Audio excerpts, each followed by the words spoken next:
Al-Mouallem affirme au président du CICR la nécessité de ne pas politiser les organisations qui octroient des aides humanitaires. La population de Ain el-Arab inflige aux terroristes de l'État islamique de lourdes pertes. Les forces irakiennes continuent à progresser face aux terroristes de l'État islamique.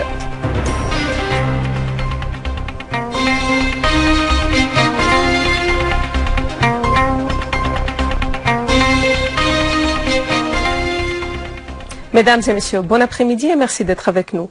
Sous le haut patronage du président Bachar el-Assad et à l'occasion du 44e anniversaire du mouvement de redressement, le président du Conseil des ministres, Wael Halaqi, a inauguré aujourd'hui des projets industriels et de services et de développement et a posé la pierre de base d'autres projets dont le gouvernorat de l'attaquer d'un montant atteignant 24 milliards de livres syriennes. Le vice-président du Conseil des ministres, ministre des Affaires étrangères et des expatriés, Walid Al-Mouallem, a examiné aujourd'hui avec le président du Comité international de la Croix-Rouge, CICR, Peter Maurer, la coopération efficace entre la Syrie et le comité.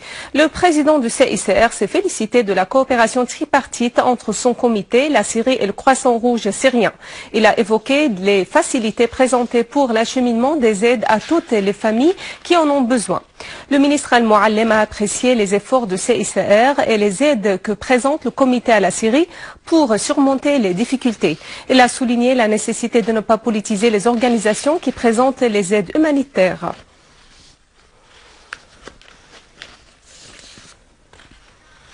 Le vice-ministre des Affaires étrangères et des expatriés, Faisal Al-Miqdad, s'était entretenu avec Maurer de la coopération étroite entre la Syrie et le CICR.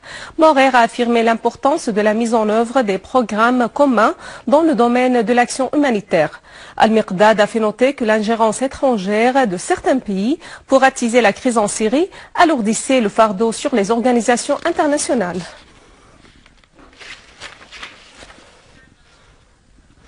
Sur le terrain, et précisément dans la banlieue de Daraa, des unités de l'armée arabe syrienne ont abattu de nombreux terroristes et blessé d'autres à la périphérie de la localité de Nawa, détruisant nombre de leurs véhicules.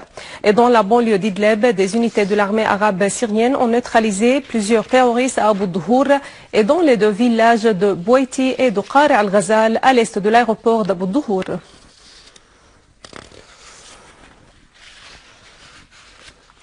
Quant au développement à Ain el-Arab dans la banlieue d'Alep, la population dans la ville a bloqué la plus importante route de renfort des terroristes de l'État islamique du côté d'Al-Raqqa.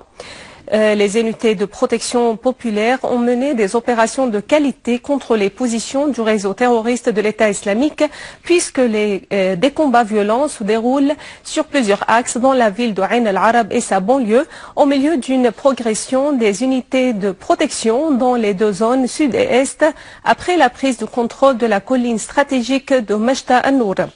Les unités de protection sont parvenues aux zones proches des frontières avec la Turquie, ce qui signifie la coupure des routes de renfort du côté turc.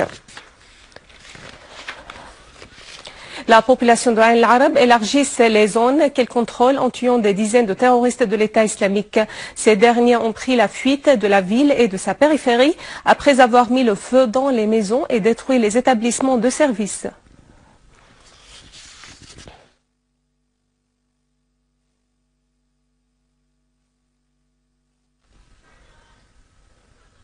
Le vice-ministre russe des Affaires étrangères, émissaire du président russe pour le Moyen-Orient, Mikhail Bogdanov, a affirmé que son pays soutient la reprise du dialogue intersyrien pour parvenir à un règlement de la crise. Lors de ses pourparlers avec l'envoyé chinois pour le Moyen-Orient, Gong Xiangxing, Bogdanov a indiqué que la lutte antiterroriste sans procuration du Conseil de sécurité aura des retombées catastrophiques.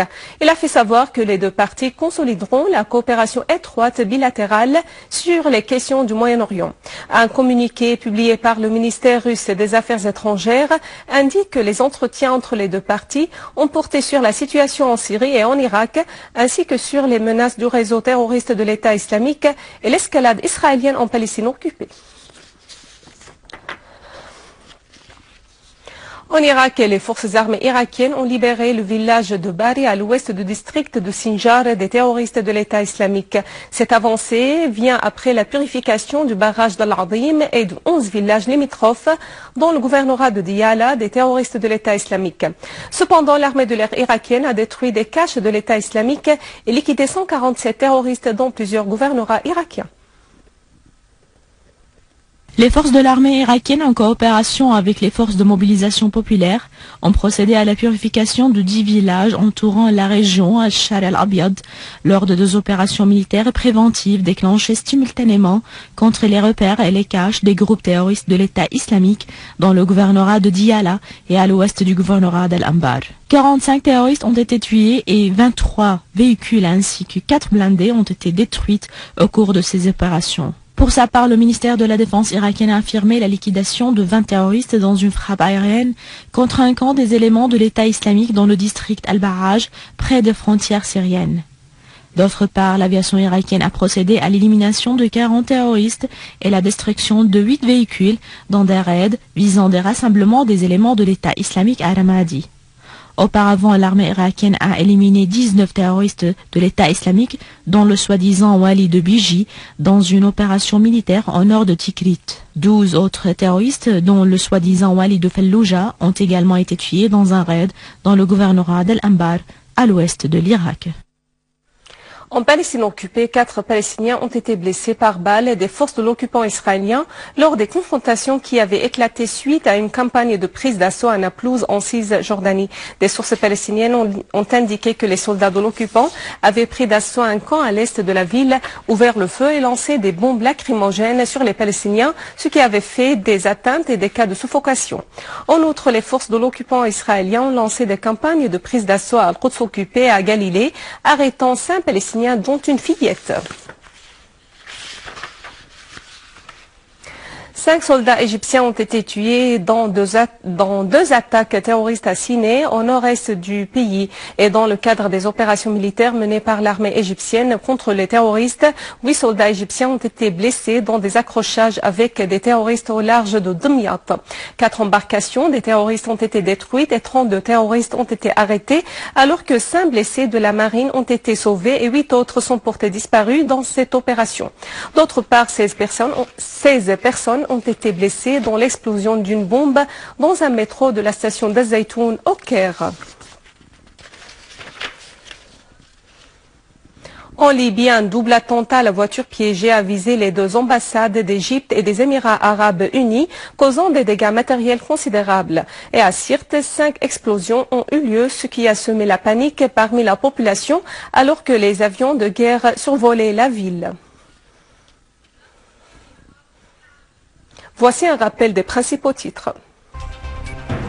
Al-Muallim affirme au président du CICR la nécessité de ne pas politiser les organisations qui octroient des aides humanitaires. La population de Ain al-Arab inflige aux terroristes de l'État islamique de lourdes pertes. Les forces irakiennes continuent à progresser face aux terroristes de l'État islamique. Mesdames et messieurs, c'est la fin de notre édition. Pour la revoir, visitez notre site web syriaonline.sy. Merci à vous, merci à toute l'équipe. Au revoir.